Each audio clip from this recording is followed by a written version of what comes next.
Greetings, everyone. This is your fellow neighborhood stallion Scolososis here. And I'm just going to sit here and rant for a minute about something that I feel is going to die before it ever had the chance. Oh, wait, it had the chance. It's just now about to die. Streaming!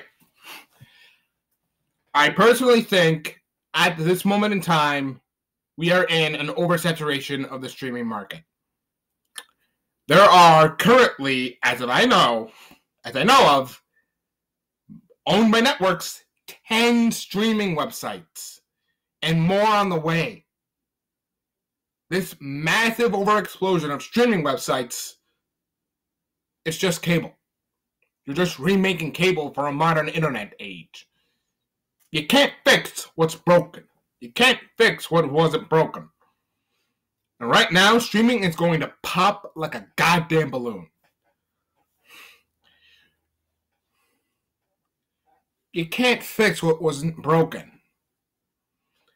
And quite frankly, why would you want to? You have all of these streaming services that have the exclusive shows you want. And for the people who are internet savvy, this doesn't matter to us because we could just go on a pirated website and watch them all for the safety and comfort of our own home.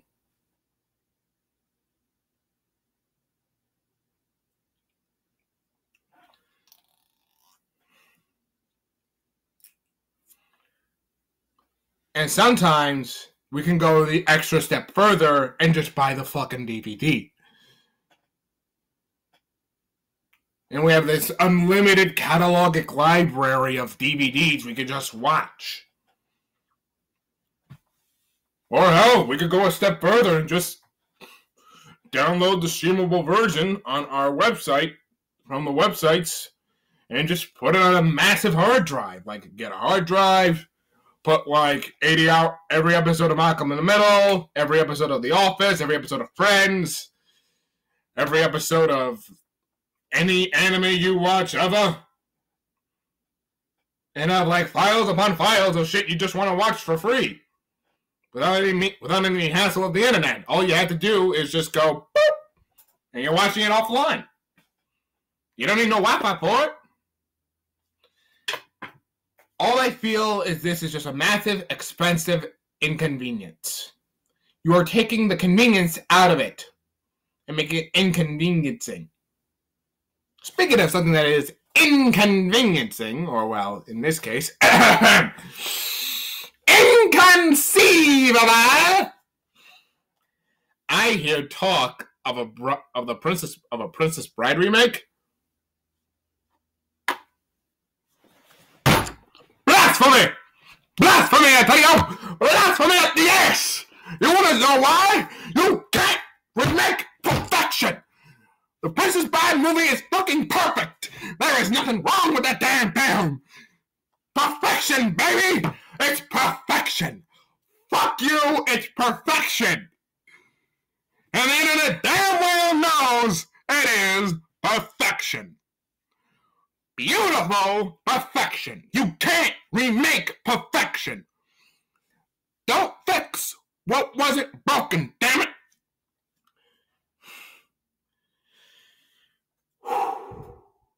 Back to topic. In a day and age where so many things can get to the oversaturation point, mobile gaming is oversaturated. And nobody cares since it's mobile gaming.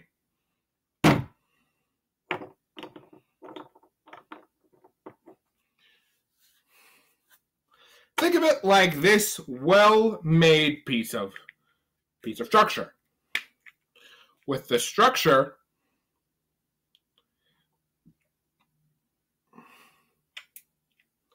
you have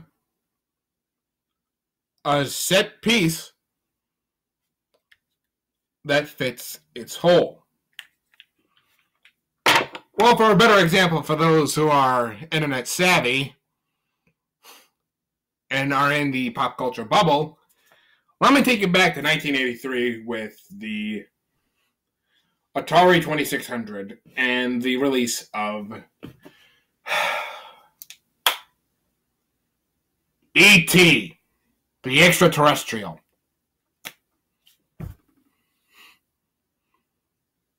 Back when the film came out, Atari slapped $125 million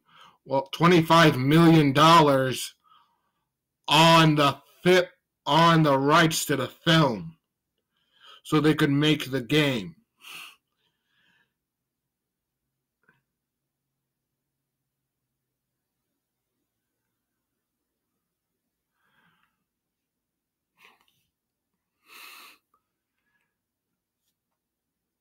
On that alone, $25 million on that alone.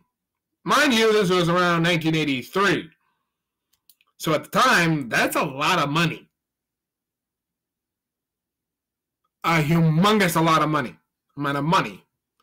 That people like, I don't know, nearly 600 million nowadays, I guess, for inflation's sake. Probably not that much because of inflation. Although then again, this is America.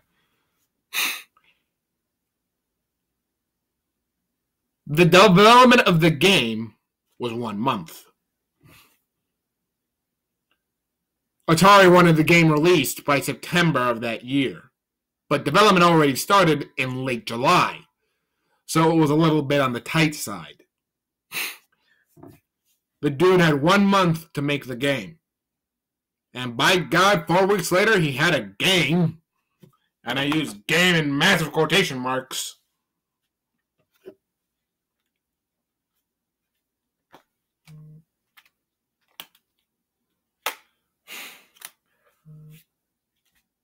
And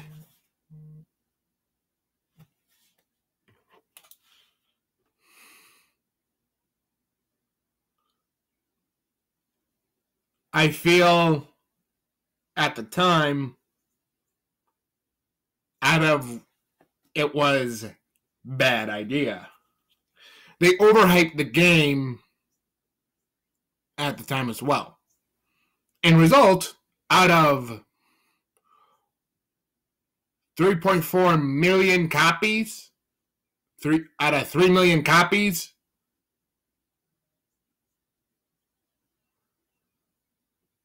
rushed to store shelves. Around 2.3 million were returned, unsold, or refunded. The spectacular letdown of such a highly anticipated game put Atari into a nosedive and sunk the company.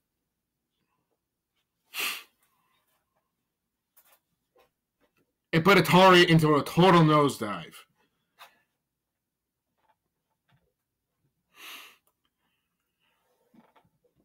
And at the time, Atari wasn't really known for crediting the people who make the games. So a few of those people left Atari to start Activision, which blew the starting whistle on a bunch of cheap shovelware games that made without quality control.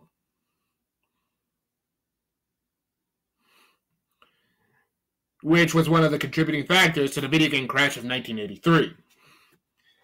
This was such a massive disaster that this game was so bad, and the whole shit show going around it at the time, Atari took all of the unsold cartridges and buried them in a landfill in Albuquerque, New Mexico. A fact that, keep in mind, that we thought as a gaming community was a myth until 2014. Until 2011 to 2014, we thought that was until 2014 when, well, actually, until a excavator group went out.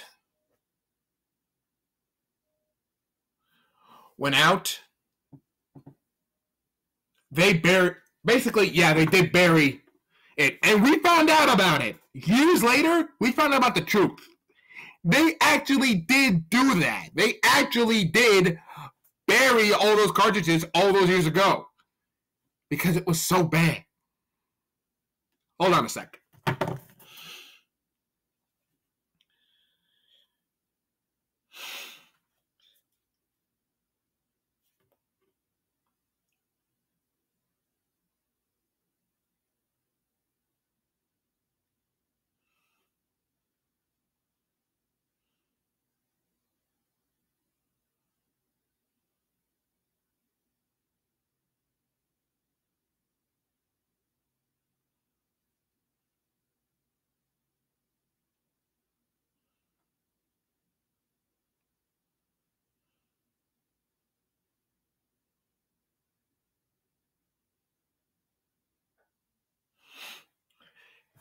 Yep, we didn't find out about it because at the time we thought it was all myth. Because before then, we all thought it was massive ass myth. Nope.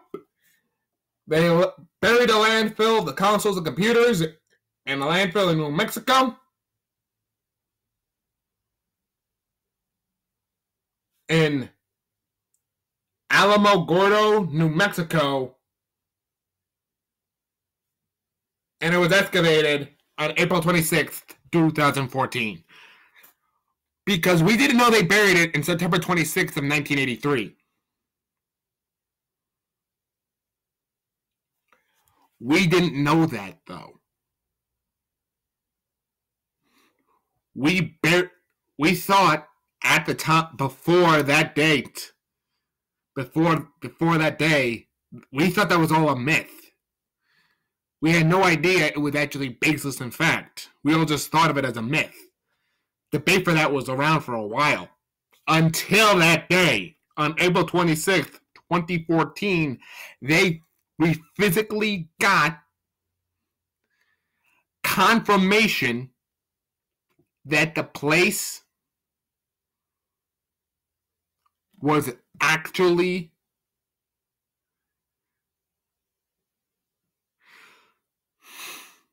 that they actually did it. They hide their shame. Afterwards, video games were seen as bad. Was seen as bad in the public gaming. Video game consoles were seen as bad, as terrible in the public gaming eye, and as a fad. There was still arcade games and home computers that could just go beyond being home computers. They just saw video game consoles as bad trash because of it. Until 2 years later, with the Nintendo Entertainment System, and Nintendo pretty much saved the entire United States.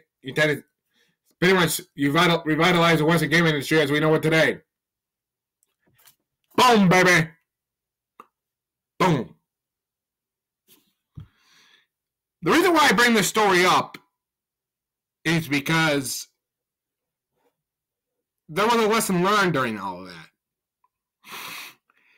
Video games are a three-man system, or now a three-man industry, with many studios that are developers. Sega used to be in there, but they put too many eggs in one basket.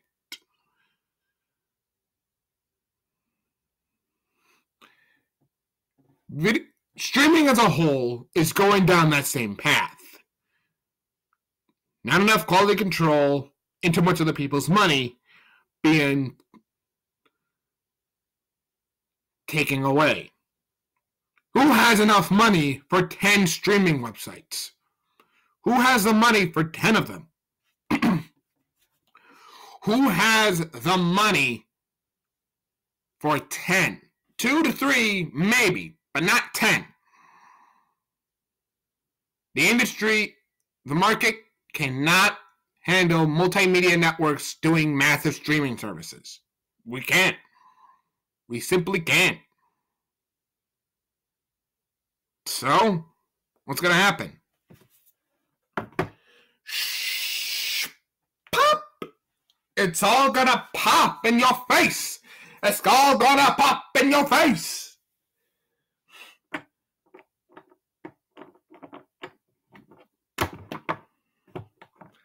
Honestly, I could go on and on about video game failures. John Romero.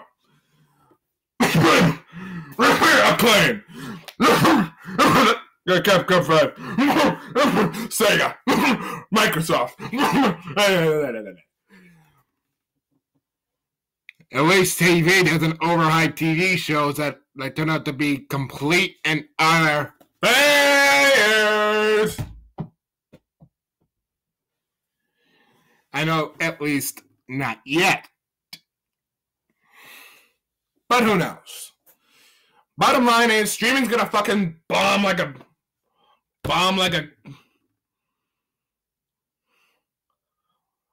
new toy on a bunch of. It's gonna bomb hard, and people are going to discard it like a homeless man on the street. And cable's gonna return. Quite frankly, can I have Blockbuster back? Can I have video rental services back? Video rental storage back? Please? I prefer a time when I could go to a video rental store and be happy. That I want to go back to. But I will probably never see a day like that arise ever again. Thank you for watching my spiel that probably felt like you lost an hour ago. Ta-ta!